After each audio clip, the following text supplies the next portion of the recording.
Strange Case of Dr. Jekyll and Mr. Hyde by Robert Louis Stevenson. The Carew Murder Case. Nearly a year later, in the month of October, 18 blank, London was startled by a crime of singular ferocity and rendered all the more notable by the high position of the victim.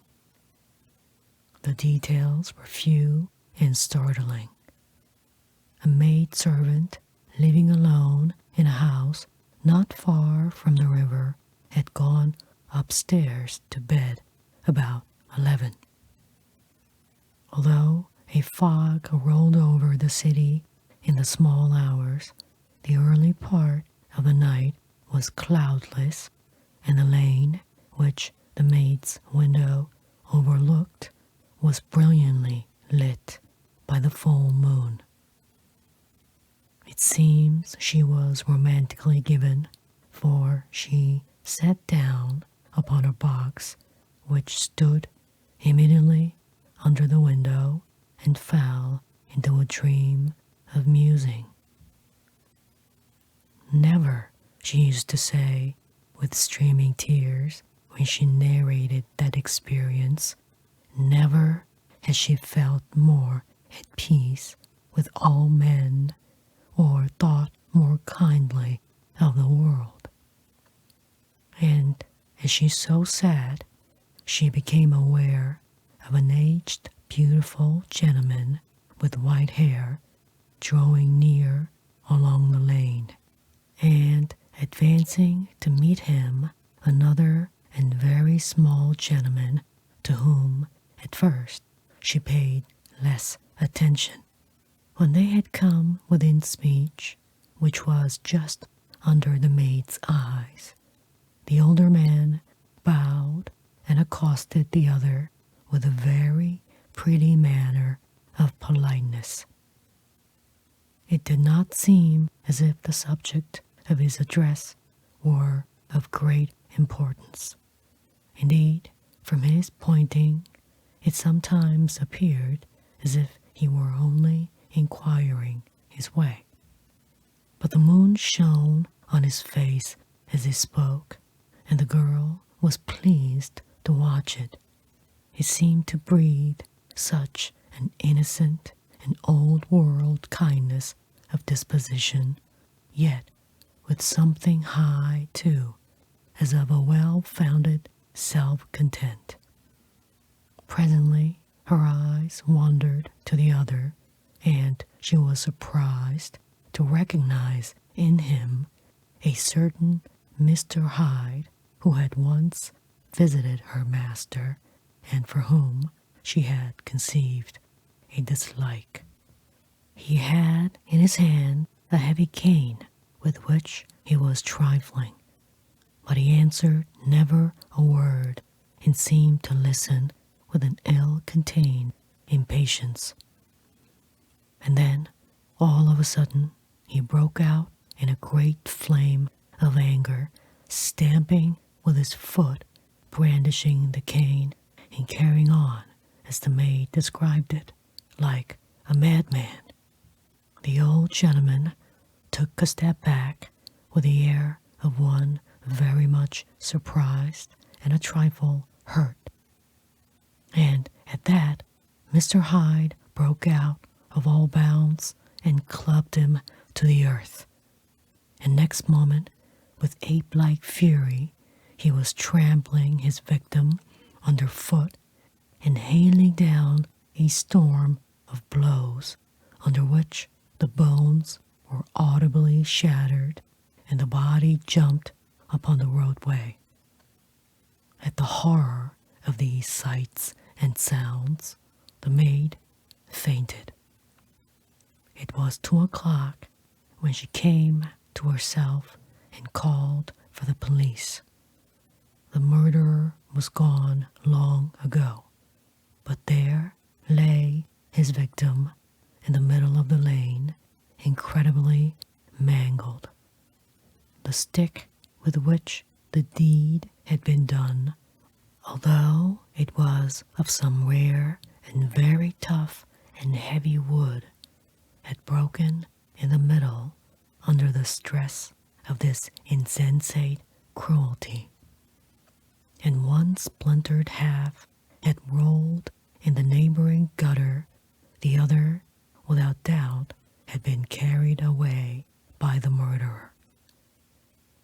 A purse and gold watch were found upon the victim, but no cards or papers except a sealed and stamped envelope which he had been probably carrying to the post, and which bore the name and address of Mr. Utterson.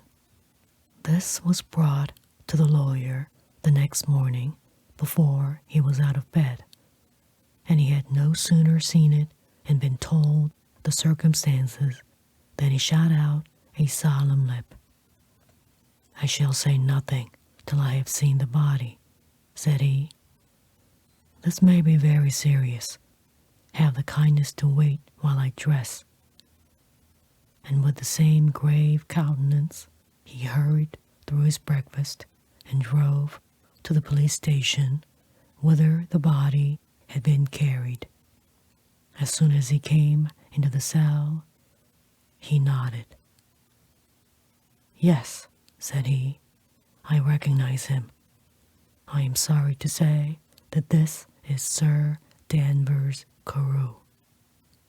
"Good God, sir," exclaimed the officer. "Is it possible?" And the next moment his eye lighted up with professional ambition. "This will make a deal of noise," he said, "and perhaps you can help us to the man." And he briefly narrated what the maid had seen and showed the broken stick. Mr. Utterson had already quailed at the name of Hyde, but when the stick was laid before him, he could doubt no longer. Broken and battered as it was, he recognized it for one that he had himself presented many years before to Henry Jekyll.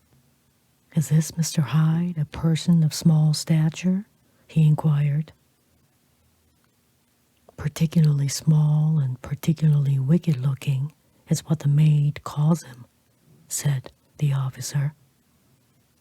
Mr. Utterson reflected, and then, raising his head, "If you will come with me in my cab," he said, "I think I can take you to his house."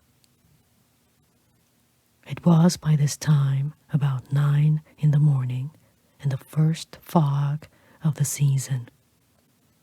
A great chocolate-colored pall lowered over heaven, but the wind was continually charging and rooting these embattled vapors, so that as the cab crawled from street to street, Mr. Utterson beheld a marvelous number of degrees and hues of twilight. For here it would be dark like the back end of evening, and there would be a glow of a rich, lurid brown like the light of some strange conflagration. And here, for a moment, the fog would be quite broken up, and a haggard shaft of daylight would glance in between the swirling wreaths. The dismal quarter of Soho, seen under these changing glimpses, with its muddy ways and slatternly passengers and its lamps, which had never been extinguished or had been kindled afresh to combat this mournful reinvasion of darkness, seemed, in the lawyer's eyes, like a district of some city in a nightmare. The thoughts of his mind, besides, were of the gloomiest dye, and when he glanced at the companion of his drive, he was conscious of some touch of the terror of the law and the law's officers, which may at times assail the most honest. As the cab drew up before the address indicated, the fog lifted a little and showed him a dingy street, a gin palace, a low French eating house, a shop for the retail of penny numbers and tuppenny salads, and many ragged children huddled in the doorways, and many women of many different nationalities passing out, key in hand, to have a morning class. And the next moment the fog settled down again upon that part, as brown as umber, and cut him off from his blackguardly surroundings. This was the home of Henry Jekyll's favorite, of a man who was heir to £250,000 sterling. An ivory-faced and silvery-haired old woman opened the door. She had an evil face, smoothed by hypocrisy, but her manners were excellent. Yes, she said, this was Mr. Hyde's, but he was not at home. He had been in that night very late, but he had gone away again in less than an hour. There was nothing strange in that. His habits were very irregular, and he was often absent. For instance, it was nearly 2 months since she had seen him till yesterday. Very well, then. We wish to see his rooms, said the lawyer, and when the woman began to declare it was impossible, I'd better tell you who this person is, he added. This is Inspector Newcomen of Scotland Yard. A flash of odious joy appeared upon the woman's face.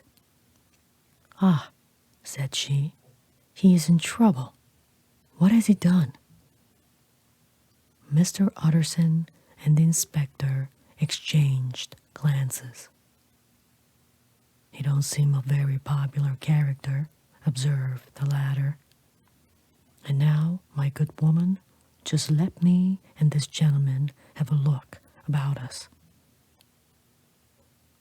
And the whole extent of the house, which, but for the old woman, remained otherwise empty, Mr. Hyde had only used a couple of rooms, but these were furnished with luxury and good taste.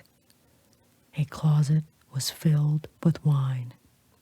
The plate was of silver, the napery elegant. A good picture hung upon the walls, a gift, as Utterson supposed, from Henry Jekyll, who was much of a connoisseur. And the carpets were of many plies and agreeable in color.